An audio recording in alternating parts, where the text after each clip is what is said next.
My name is Chris Siktish.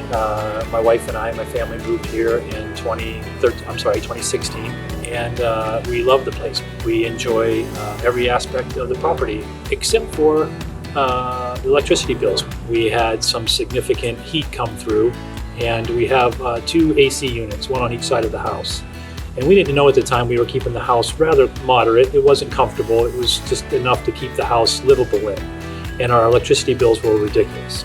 So after August and September, we started asking and searching for options as far as alternative energy. I looked online for a veteran-owned company and came across Semper Solaris. So we met with Mike. Mike ran all the numbers for us. I learned a lot. He walked me all the way through the process. The system that got put in place seems to be so far in line with what he told me we were getting. It's worked out very well, and it's taken very good care of us. From consultation through engineering, through the site visits and the actual installation with the site team, everything has been top-notch.